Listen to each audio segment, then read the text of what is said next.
Times Square, which is my favorite part of my city. Okay. And we're walking, moving together as a herd. Then we stop, moving together as a herd. And we're walking, moving together as a herd. Then stop, then step, then gaze. I am jealous. I would love to be the bright-eyed being who visits from another time, another town, another city, amazing, jaded, cynical, hardcore city. That is what I would love for a moment, to walk through Times Square with those types of experiences. The excitement, the smiles, the lack of worry, the walking, stopping, gazing. They don't care about the high concentration of cops in the Chaplin Square. They don't care about the angry New Yorkers who just want to get to the other side in what would normally be under 30 seconds rather than to 10 minutes to walk across the square, sitting on the red steps, looking at the triangle, hovering over TKTS. If only they knew. There was one in downtown Brooklyn that would probably be faster than trying to walk through Times Square. They would probably be able to get on the train, go to downtown Brooklyn, get the tickets they want, and get back in time. No. We are walking, moving together as a herd. We stop, moving together as a herd. This black sheep wants out of the herd so she can get to 9th Avenue for Thai or Mexican or Afghani, the fairs of the herd.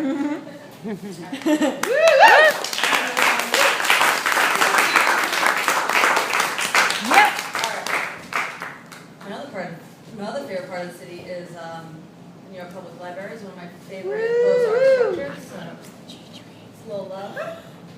Patience and fortitude, centuries to an extinct aquatic reserve and a palatial bibliothèque.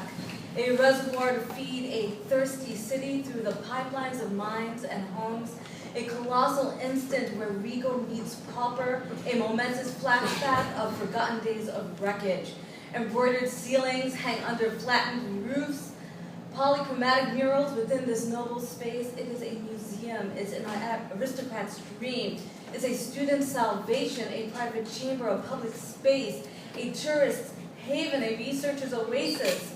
Braille with computers, books with microfiche, parchment with glossy film with digital, wood versus marble, glass versus brass, plastic versus futuristic.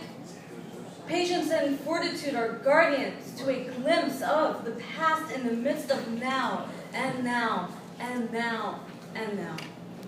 This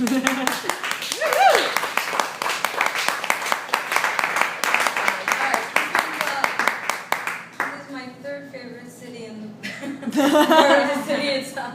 It's about Grand Central Terminal. It's called Let's Meet at the Clock. It's a terminal underneath it all, it's a terminal above it all, it's a terminal in the midst of it all. It terminates, it inaugurates, it's a kingdom. It's an emporium, it's a museum, it's a modern marvel, it's a relic, it's the hereafter, it's Pall it's Hamskaram, it's organized chaos, it's our icon, it's our beacon, it's our nexus. It celebrates its jubilee.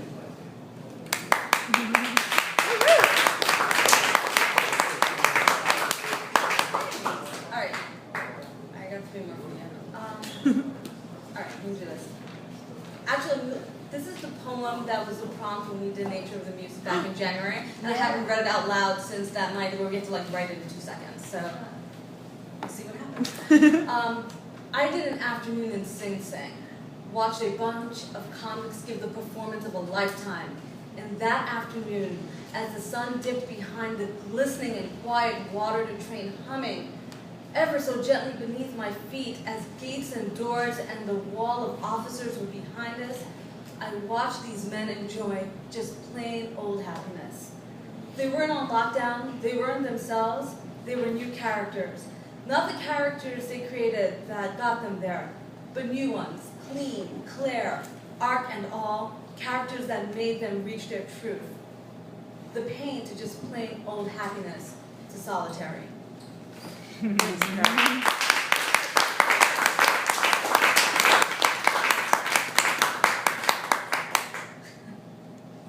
This happened the other day, so here we go. Our love affair was short.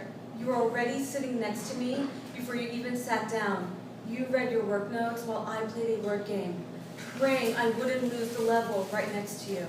You carefully flipped a stapled page as your arm carefully rubbed against mine. I felt a weird silent sneeze formulate in my upper mass and let out the most pathetic, squeaky, whispery sneeze as my hand slightly touched my face, praying dainty. And then a beat later, you said, "Bless you." And I said, "Thanks." And we both kind of giggled because it wasn't really a sneeze.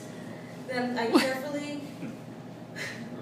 carefully crossed my bare leg over the other so my polished toenails would gleam and slip.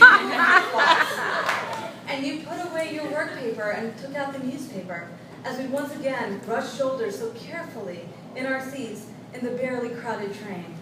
Then you got up, waited for the train to pull into your station, and left. And I can still smell you as I think about the best 6 minutes of our short love affair. It's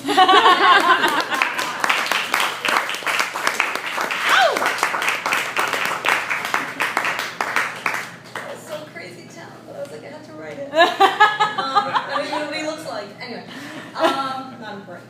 All right, so this last one I'm going to read to you is I was very fortunate to meet my idol, Patti Smith. Oh, and yeah. Oh, no. And so I'm like on nervous and I'm getting up to speak to her, and all I can say is, I was thinking of something really profound to say to you, and she's like, "Please don't." And I was like, so this is a loyal punk fan ride girl. Dear Patti, as you remember, I said I was thinking of something profound to say. You said don't. I comprehend. The intensity to spawn a meteor. Creativity is compulsivity. Living truthfully, dying spiritually, fit. So I separate Skittles in yellows, reds, greens, purples, oranges, like Joseph's dream coat. Except there's no ochres or peaches. No colors or flavors for that matter. I make lists to pass the day. Gratitude, gods and goddesses, credit card payments. Randomly email old co-workers, making sure they miss me. Pass the minutes, calculating my points, living in regret that I can't have one chip, one cookie, one cigarette. Watch mediocre documentaries on Netflix, then hyper-intellectual PBS programming. Take a mind-numbing inventory of others to shred them into creation damnation. Then feel disdain for myself for not realizing that all that I am feeling is a culture shock after shock on a cinder block. It's repetitive, duplicative. To think profoundly is to go deep, but I'd rather identify with simple shallowness as it's much more palatable. You understand. Woo!